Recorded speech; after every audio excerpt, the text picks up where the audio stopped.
Back in the day, when we collected sensitive data in interviews and the like on paper, the typical requirement from ethics was that you had a list of all the people you interviewed and their names and numbers, and you kept that in one place that was locked up, and you kept the actual interview notes in another place that's locked up.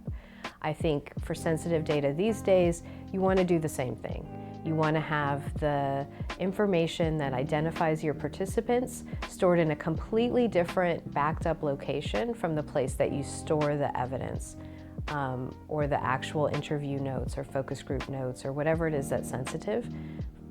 You store that and back up that separately. So we're really just going from a locked, two different locked cabinet drawers and file folders that are hidden from each other to now having two different file folders backed up in different locations.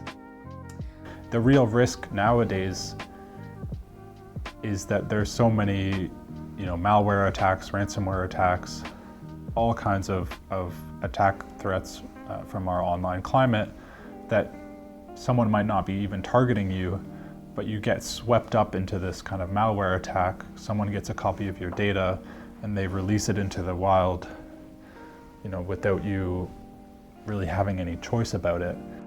Data that we collect with some identifiable features will be securely stored in recorded and then transferred into the password protected laptop that I talked about earlier on. And when this data is cleaned and then processed, then whoever that is going to work on this data, if the person is not part of the research team, have to sign a consent form, consent of non-disclosure, before the person will have access to this data. To also further ensure that even after the person has signed this, the person must also agree that after the work, any form of data that the person still has, whether it's in a hard copy form or soft copy, must be destroyed. If it is hard copy, then the person has to shrink the papers or the data. But if it's a soft copy, it has to be deleted and then completely. So for most people that want to analyze sensitive data, they may have their data backed up to someplace secure, but still have it downloaded to one or more devices where they're actually carrying out the research analysis. And as long as all those devices have really good passwords and the hard drives are encrypted, then you're good. The problem is that particularly if you have a large team and some junior colleagues, they may not follow instructions about having a strong password on their operating system or ensuring that their hard drives are encrypted. So having said that, we know that most people transfer data through email, and then sometimes you delete a document data from the email, but people have a way of getting it. So we don't intend to share with people that do not belong to the team and they need to work with the data. We don't intend to share with them the data through email or transfer the data from USB port to the person working machine or whatever. And then after that, the person will do the same. Then we'll make sure that the data is deleted from the person's computer or machine that the person uses. That's the other way we try to we intend to manage sensitive data.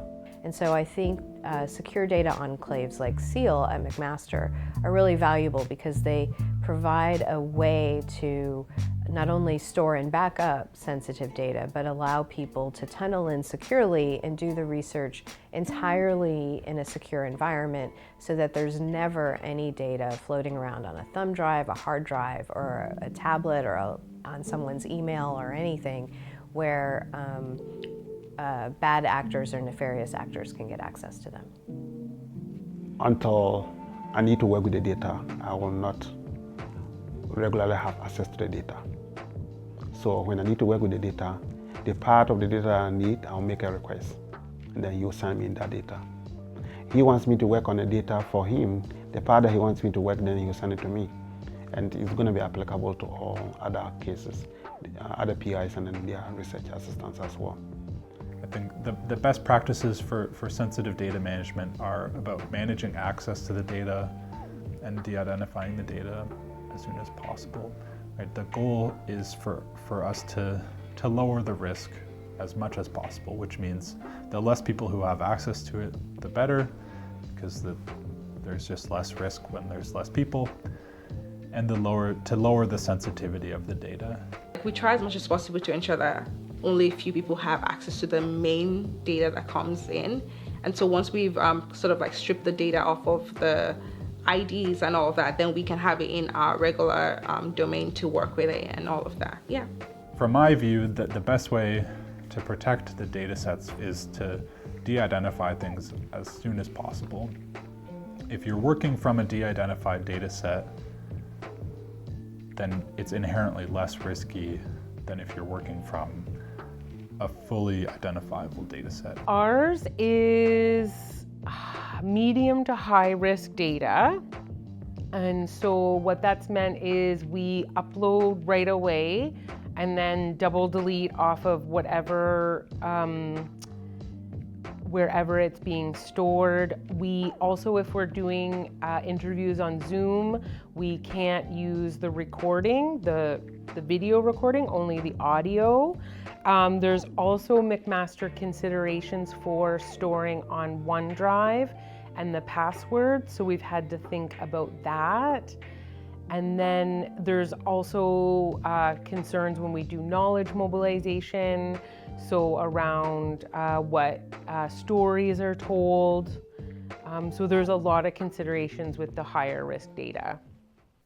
Sometimes you're collecting sensitive data in a one-off process where the best thing to do is to do what you can to anonymize the data. Depending on the level of narrative involved, the ability to actually anonymize data for someone who would actually know that person is incredibly difficult. And so then it becomes about what it is you're sharing. And this is why a lot of qualitative researchers are somewhat resistant to sharing raw data and are much more comfortable sharing analysis across multiple people, because all of those details have been stripped out of the analysis, that if you were to actually read the transcript of an interview, you could probably figure out who that person is, even if all sort of directly identifying information was removed from it. When conducting access to information requests, we do note that there's some degree of sensitivity there.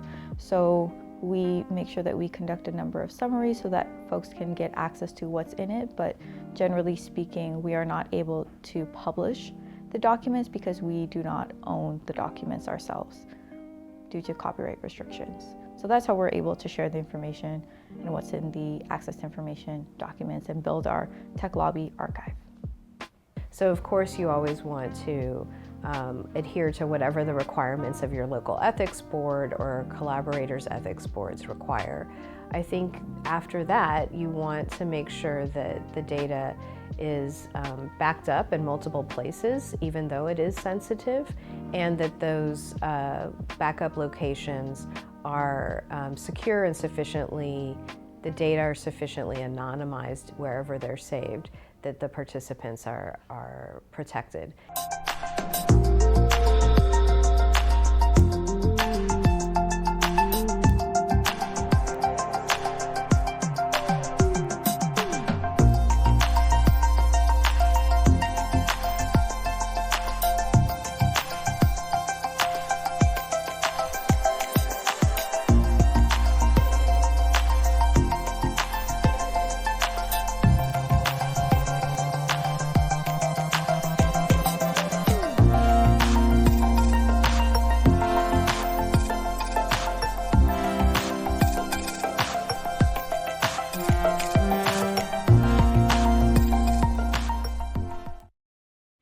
This series is brought to you by SPARC, a Center for Social Research Innovation.